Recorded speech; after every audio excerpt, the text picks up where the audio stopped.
Hi YouTube.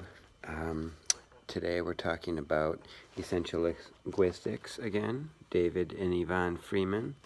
We're talking about chapters 5, 8, and 10 today, and these chapters deal with implications from syntax, phonology, and morphology for teaching a second language and reading. Let's jump right into it. So first we're going to do implications from syntax. And for teaching a second language, research shows that traditional methods for teaching grammar are ineffective, and also to help improve speech and writing, teaching grammar explicitly does not work that well. We're going to go through the learning view, which is the traditional methods, and then we're going to spend more time on the acquisition methods that we should be using for teaching. So page 266 has got that this chart again, where it's got the learning and acquisition methods, or actually just the learning methods. It goes through the audio-lingual method, which is based on the contrastive analysis hypothesis, which says when there's two languages, the ways in which they differ, we call that a split, and the way that they're the same, we call that a transfer. So with syntax, for example, there's a split in English and Spanish with the syntax of the nouns and adjectives. Like if we say the green plant, we would say plantas verdes. In Spanish, the adjective would come after the noun, but in English, it would come before the noun. So then we also have the well, let's move on to the acquisition view and spend more time on that. So in the acquisition view, the focus is more on the content and the communication. And we have content objectives and language objectives as teachers. And in those language objectives, we should be putting in our implications from teaching, implications from syntax for teaching a second language. On page 269, there's another chart where they go over some of the methods, rationalist methods, and let's see. So there's the orientation method, the role of syntax, and the methods, same as in chapter 3. Rationalist methods, silent way, the communicative language learning, problem posing, total physical response, the natural approach, Kala and SIOP, S-I-O-P. And then for reading, the learning view, the syntax is not taught. Reading is taught with a focus on the phonetic awareness, phonics, fluency, and vocab comprehension as well.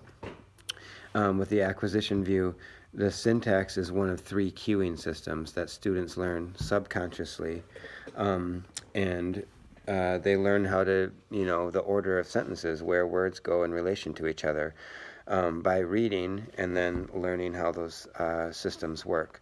So for example, the phrase, the teacher put her keys on the table, the first part, the teacher, is a noun phrase, and then put tells the reader that after that something is going to be put somewhere, right? So we understand and expect that the next part is going to explain where the thing is put, right? So it's, or what we put and where we put it. So in this instance, the keys are put on the desk, and that's the prepositional phrase. Let's see. So some good strategies for teaching syntax. Use predictable books, sentence frames, and close activities. So predictable books would be things that are like mom is painting or mom is repeating. There's a lot of, or mom is reading, mom is painting, mom is singing. A lot of repeating in there. Sentence frames are where we, for example, the sentence, little red hen was blank, because blank. And so then the student is left to fill in, the little red hen was frustrated because she was exhausted and had to do all the work with no help. It teaches kids to fill in the rest of the sentence, and then they learn the syntax in parts. It's a way of scaffolding. Closed procedures are where sentence parts are deleted and the student fills in the rest. And the goal of using these 3 methods is to help readers use cues to predict words while they read independently. So moving on to the syntax in academic texts. We're teaching students academic language, and they have to learn syntax that goes along with it. The book goes into what is a register, where language is used in a specific context, what's a field, where the subject is discussed, and then what is the tenor, which is the relationship between the reader or the speaker and the listener. So those are the different linguistic terms to decide, what type of writing, reading, or speaking we're doing, right? In different contexts, we do things different ways. Now, to help students read and write with academic language, one method we can use is sentence combining, where we ask students to combine two sentences together, and another is deconstruct and reconstructing sentences. Teaching writing, ways to write cohesive paragraphs is what we want to teach students, as well as how to write cohesive sentences. So ways to do that are using constant topics, derived topics, and chain topics. I'm going to move on to Chapter 5, which are the implications from phonology.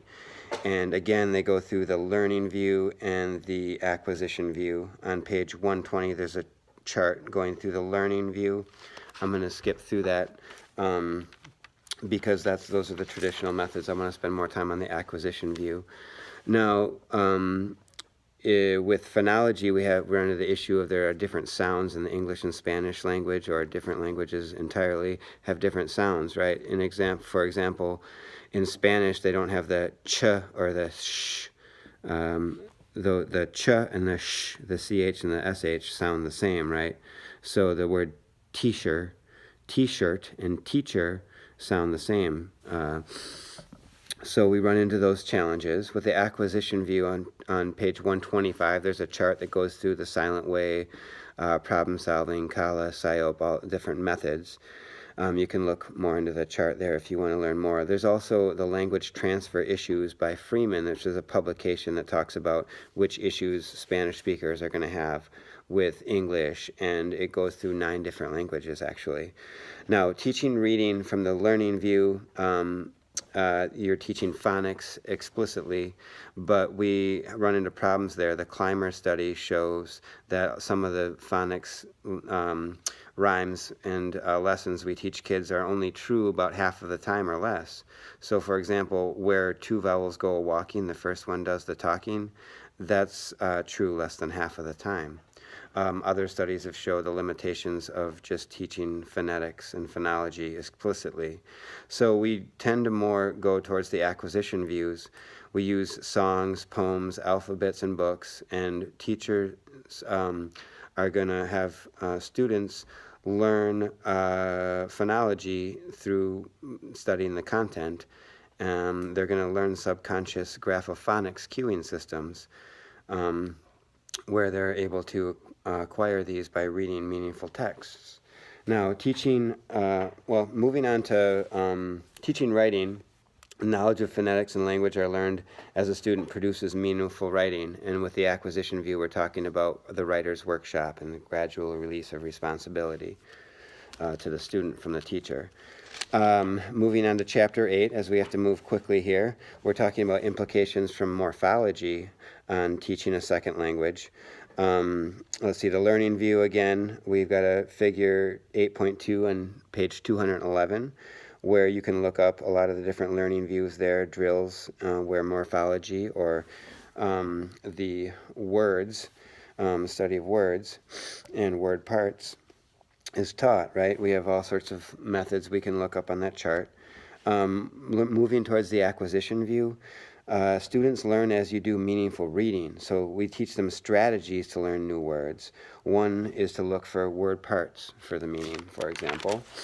An example, words ending in tion are usually nouns. And we also teach them a little bit about prefixes and suffixes. For example, the 4 most common prefixes are un, re, in, and dis. Let's see, you can look up more strategies for teaching reading on page 214 with the learning view. Teaching vocabulary. is explicit. But more to the acquisition view, another thing that helps, Latin and Greek roots. So similar to Spanish, Latin has a lot of roots, prefixes, and suffixes in our language, and Spanish-speaking students may recognize some of those. For example, like if you want to teach words like century or centennial, that first part of the word cent, it comes from the word 100 in Latin, but cien is 100 in Spanish. So students are going to make those connections if they speak Spanish. Teaching academic language. How do we help students acquire academic language? We talked about suffixes and prefixes and Latin and Greek roots. And by reading significant and important texts that the students are interested in, we may teach specific lessons on roots, suffixes, and prefixes, but the majority of what they learn are going to be doing from meaningful reading. Thanks for tuning in today. We covered Freeman and Freeman's chapter 5, 8, and 10, the implications from syntax, morphology, and phonology in teaching second language and reading and writing to students. Thanks a lot.